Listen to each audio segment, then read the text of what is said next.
So ayun nga guys, so di ba ikakabit na natin to, yung nabili natin yung phone holder na nabili natin, ikakabit na natin dito sa motor natin.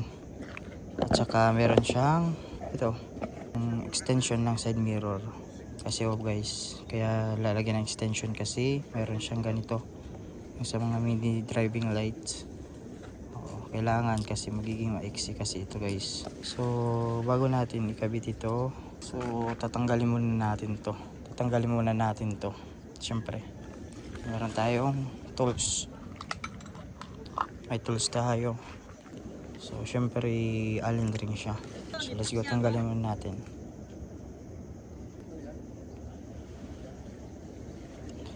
So let's go, tanggalin muna natin yung side mirror at ipapakita ko na po yung okay na yung ating pagkakabit.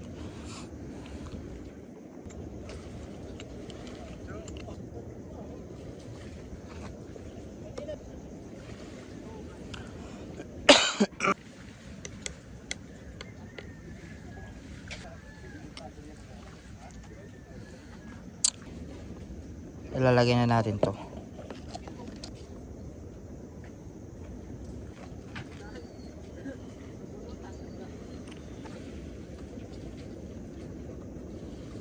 Pagkabit natin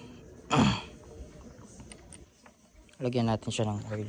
So meron akong oil dito eh, kahit konti lang lagyan natin. Yun, goods na to. Tapos pwede na natin ikabit.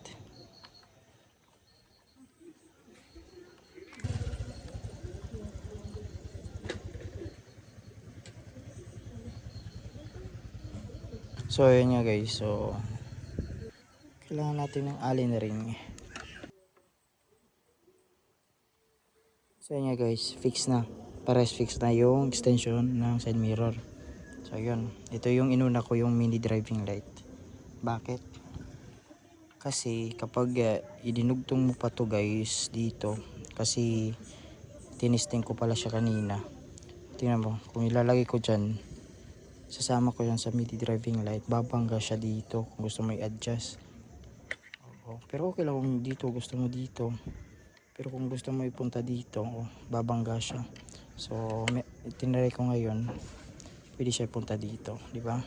Kasi pag dito naman medyo malapit sa iyo, mas maganda kung medyo malayo sa iyo, di ba?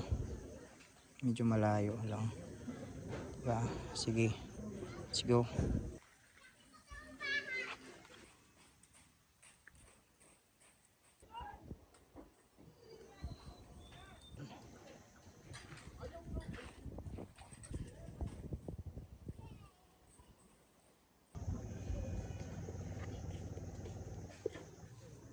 So ayun nga guys, so Ting ginagawa ko, di ba? May phone holder na tayo. So ayun guys, ganun lang kasimple. So napakaangas yung nagawa natin. So tingnan natin dito sa harap. Oh, di ba? Para ng robot. So ayun lang guys. Ganun lang kasimple yung paggawa natin, pag-install natin ng phone holder.